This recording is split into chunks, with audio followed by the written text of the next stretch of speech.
stood there small amongst the flames, village gone in sorrow's name.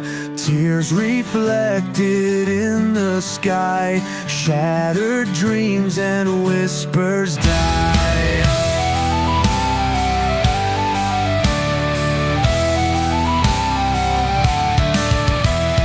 Smoke and ashes fill the air, memories lost in deep despair. She clutches dolls of vanished past in chaos where the shadows cast. Embers of yesterday burn the... Okay, I suppose we have to find something to do with the crew, right? Mika said, beginning to look towards the door, scratching her head a bit, beginning to run, her fingers through her hair and pondering it over. Oh, well, I guess you can't talk. We're not inside your main body, right? Mika said, beginning to look around the now very lonely docking bay, as a large silver bubble floating in the air made of metallic liquid floated up beside of her. Actually, I am able to communicate through any portion of my body. It's fairly simple, a matter of creating vibrations within a specific spectrum and allowing them to transfer into the airwaves. So yes, I can communicate. I guess I'll take your word for it. I don't really understand what that means, but I'll just go with it. So how are things coming along with, eating this ship? I'd like this rust bucket to be gone as soon as possible. Currently, I've consumed the vessel in its entirety, and I'm now simply digesting. Functionally, I am trying to rework the systems, utilize whatever I can in order to duplicate. The functions. I'm unfortunately finding a great deal of damaged, incomplete, and quite frankly, unfit materials and parts. I'm going to have to spend a great deal of time reproducing them in order to make more functional copies. Wow, you can do that? Mika said, looking over to the silver bubble, simply vibrating somewhat. Every time that the spaceship spoke to her, the floating bubble of silver liquid would get ripples flowing through it, as if someone had thrown a stone at it. Yes, once I come in contact with something, if it is of a non-biological nature, then I can simply produce an in-depth duplicate. This, however, takes a great deal of time. It's more effective to simply absorb the part itself, but in the case of substandard materials. In parts, I can produce far more functional duplicates. Currently, I am mapping out the systems for the ship, as well as taking in its design in order to help establish my own. The somewhat fluid nature of my design is really simply a lack of information. I have nothing to go on, but I do need a shape. For the moment, I am searching through the blueprints for this ship. However, I find it at best, just like most of the materials this ship is made of, substandard. Honestly, I find myself wishing that you had more information about ships inside of your memory banks. Certainly, you've seen other ships, but you lack the necessary knowledge of design in order to incorporate it into my physical being. Oh, so you're saying we need a ship designer? Well, we need someone capable of designing a ship or a more suitable vessel to take a sample from. I can duplicate the outward appearance of basically any vessel so long as I come in contact with it. However, this doesn't help me duplicate the interior design aspects, the engineering, the technology that makes the ship function properly. My databanks do not contain any of this type of information, and unfortunately I feel that I lack a designer's touch. Perhaps it's something that I had at one point in time, but I do not think that I possess it any longer if I ever did. If I did possess it, it was most likely lost, along with the rest of my information.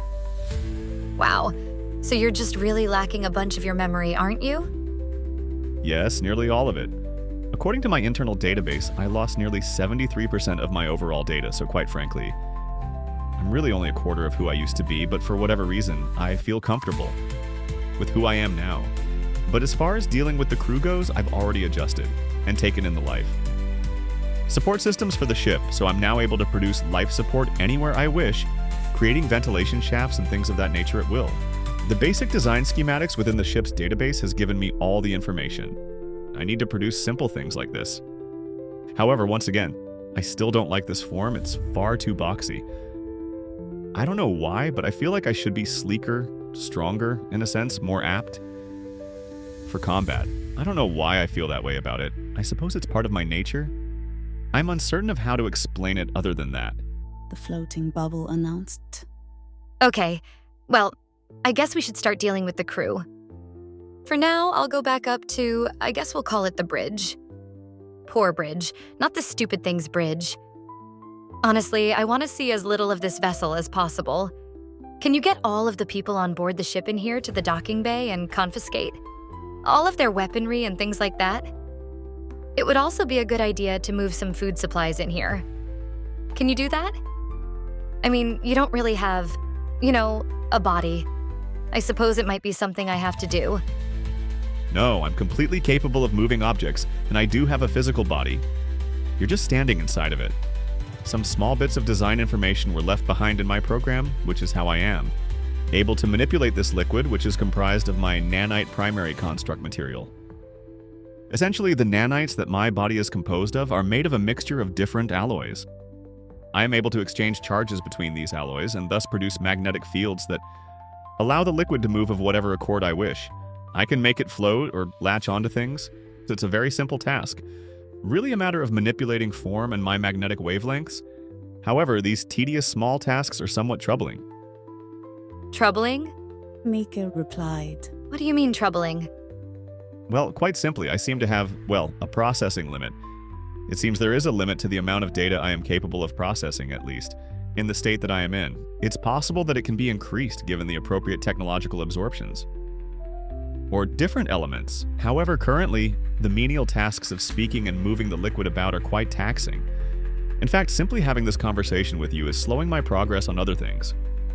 This conversation, in fact, has cost me nearly 20 minutes of my absorption rate of this ship. What?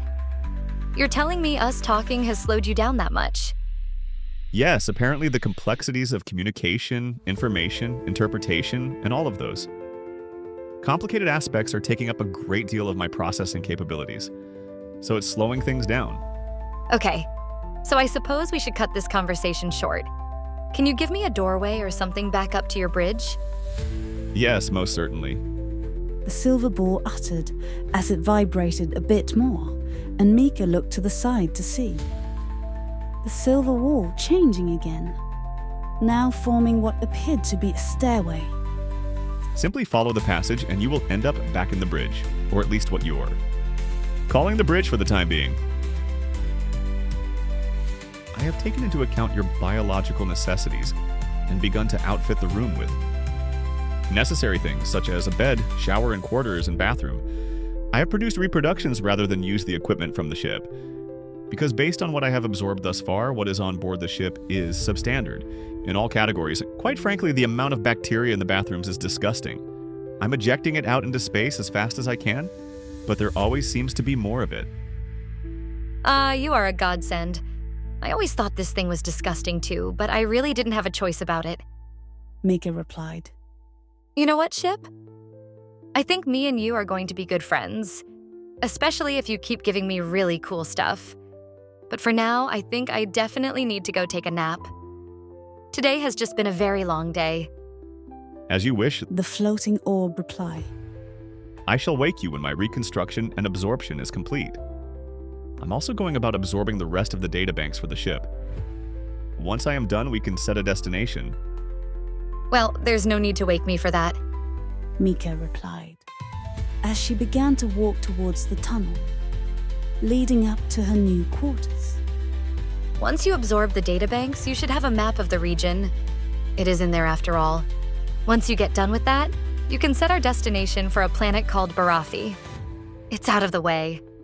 Most people don't go there, but it has sustainable oxygen, water, vegetation. It's just fairly sparse, and in a backwater location. So it should take these guys a while to have somebody pick them up. I don't want them getting out too soon.